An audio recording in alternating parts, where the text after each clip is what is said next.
Sur mon micro? Oui. Je m'entends pas. Alors, est-ce que je... Oui, je suis là. Bonjour, bienvenue tout le monde. L'émission On s'investit. Déjà le 8, une journée qui sera peut-être à marquer au fer rouge pour ce qui concerne les marges de raffinage. Marges de raffinage qui ont explosé. Nous sommes rendus presque au niveau... On a même dépassé le niveau de 2008. Imaginez-vous, ça veut dire que c'est en train de devenir extrêmement élastique. C'est pas pour rien que les compagnies pétrolières commencent à faire de l'argent. Bien sûr, quand les marges de raffinage sont très, très larges, bien, ça commence à coûter plus cher aussi à la pompe. Alors, c'est ce que nous verrons au cours des prochaines heures. On le vend en bas du prix coûtant. Alors, vous voyez, là, ça, 2007, 2008, ici, c'est au moment où il y avait eu Gustave et Dali et tous les autres. Là, il y en avait eu 4 successifs. Là. Le golfe du Mexique avait été quasiment fermé pendant plusieurs semaines. Il n'y avait pas de pompage de pétrole. Le pétrole qui avait fortement grimpé. Et on s'était retrouvé à ce moment-là avec du pétrole en haut de 147 $. Puis les marges de raffinage qui avaient grimpé également parce qu'il n'y avait plus, également d'usines de raffinage. Alors, vous voyez, là, ça continue. Alors là, on est à 20,34 $, une hausse de 1,34 $ le baril pour ce qui concerne les marges de raffinage. Donc, 1,25 $ d'ici demain matin. Là. Alors, allez-y, c'est à 1,13 $. Les marchés sont quand même positifs aujourd'hui.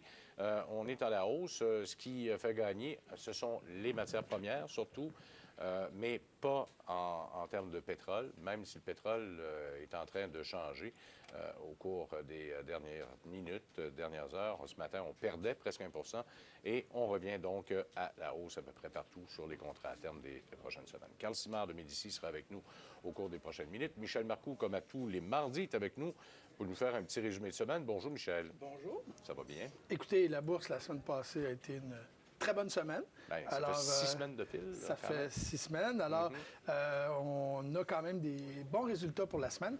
Très intéressant. Alors, tout le monde devrait avoir le sourire. Alors, si on prend notre premier tableau, la bourse canadienne, 2,64 la semaine passée, c'est quand même énorme. Là. Les gens oublient que là, c'est... C'est ce qui a sauvé l'année, là, jusqu'à C'est ce qui a sauvé l'année. Alors, depuis le début de l'année, on a 2,59 au total. Dow Jones, 2,30 la semaine passée pour 4,61 depuis le début de l'année. C'est quand même énorme. Puis le marché américain, vous vous souvenez, on en a parlé beaucoup avant Noël, dire aux investisseurs, écoutez, il est peut-être temps d'augmenter un petit peu notre pondération à l'étranger. Notre dollar nous permet d'acheter beaucoup pour notre argent. Profitez-en.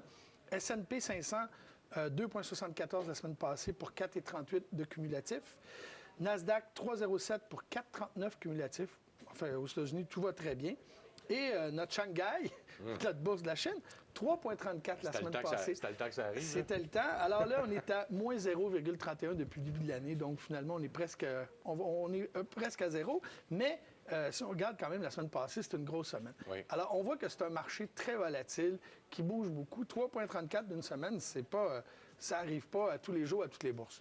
Alors, voilà pour investisseurs avertis seulement. Bon, alors, où ça a marché et moins un peu? Bon, écoutez, tout a bien fonctionné, sauf les obligations. Fonds d'action canadienne, 2,9 la semaine passée.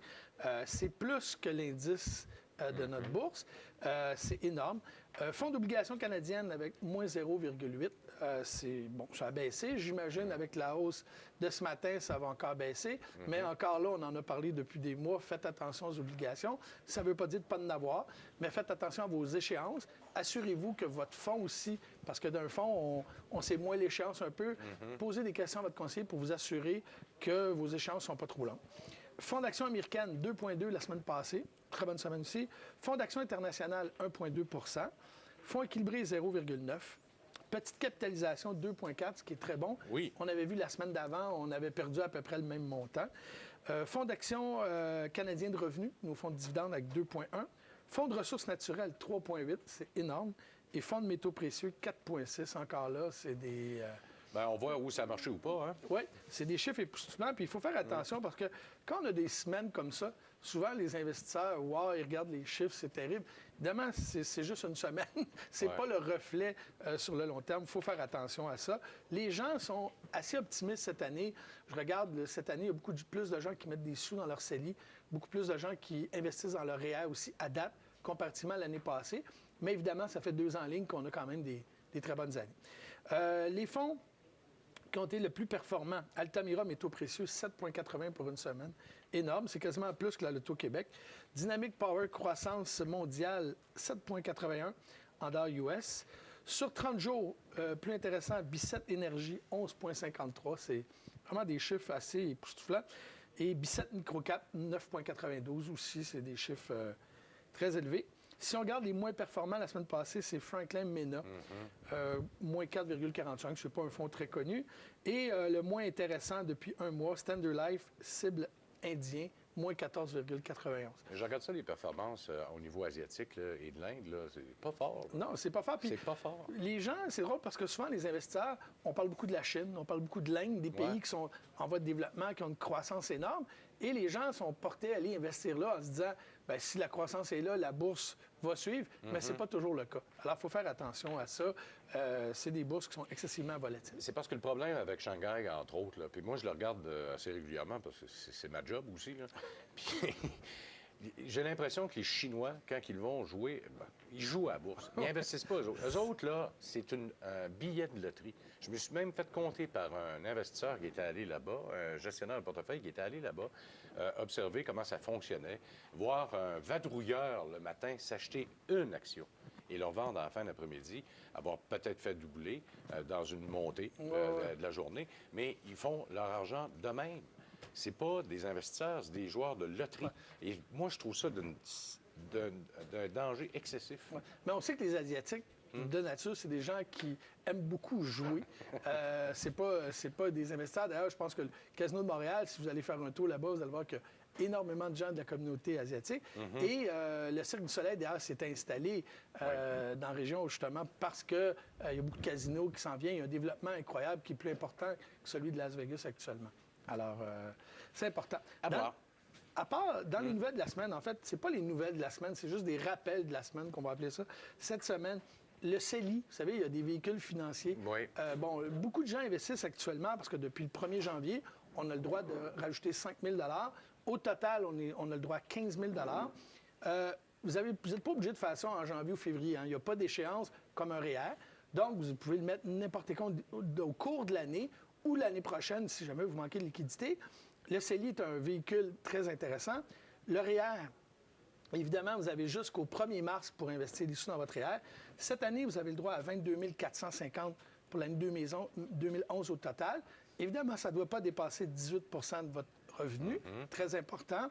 Et vous avez le droit à un 2 000 supplément, mais ce n'est pas 2 000 de plus par année. Il y en a qui font cette erreur-là. Donc, vous pouvez, une fois dans votre vie, dépasser le 2 000 puis garder toujours ce même 2 000-là qui ne sera pas pénalisé. Évidemment, vous n'aurez pas de crédit d'impôt pour, mais au moins, il va être à l'abri de l'impôt. Alors ça, vous pouvez le faire. Et vous avez les régimes épargne-études qui n'existent pas non plus de 30 jours, 60 jours. Dans le fond, vous pouvez investir toute l'année. Ce n'est pas obligé d'investir d'ici le mois de février.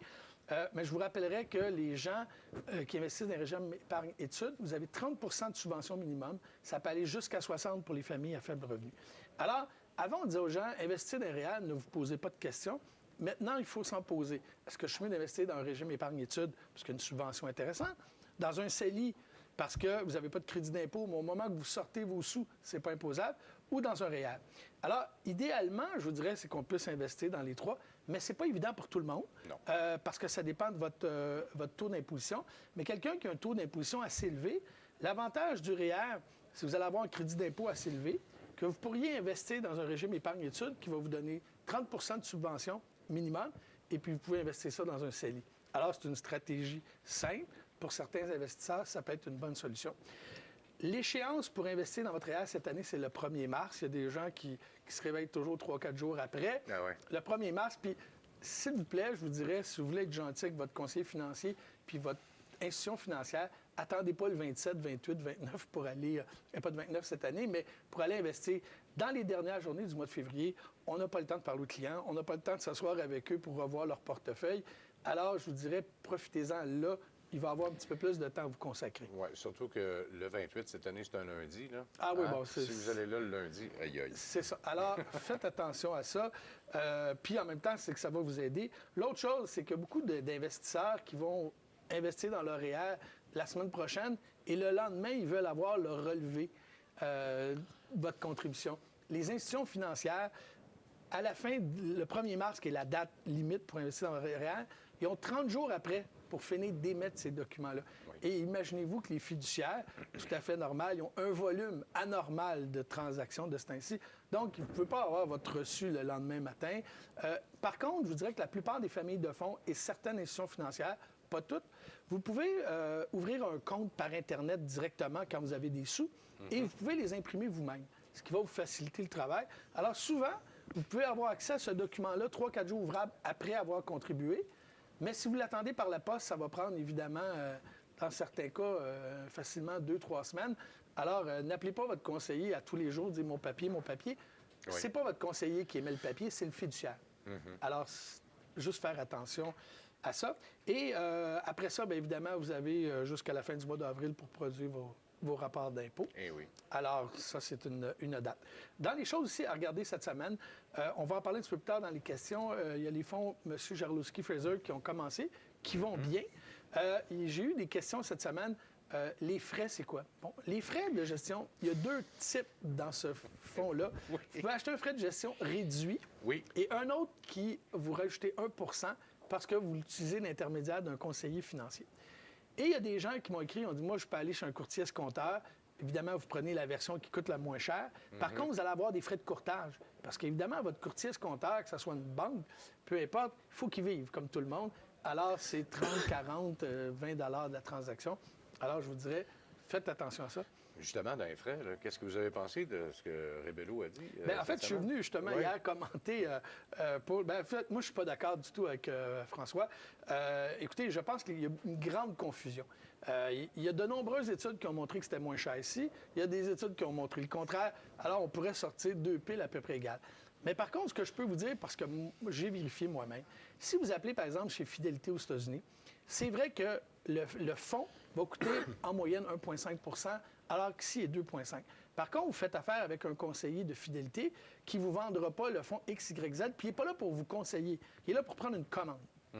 Alors que ici, c'est la même chose. La plupart des fonds, vous pouvez les avoir à frais réduits, à 1,5 mais votre conseiller va vous facturer en plus ses honoraires, comme on fait aux États-Unis. Bon, alors. Alors, il n'y a pas une grande différence. Oui, il y a une économie d'échelle là-bas, dans certains cas, mais la différence est très, très faible. Bon, ben on va surveiller ça de près, de toute façon, parce C'est bon. qu'il y en a qui surveillent ça. Beaucoup. Merci, Michel. Merci. On se retrouve un petit peu plus tard. Carl Simard s'en vient dans quelques instants. C'est des nôtres. On va revenir tout de suite.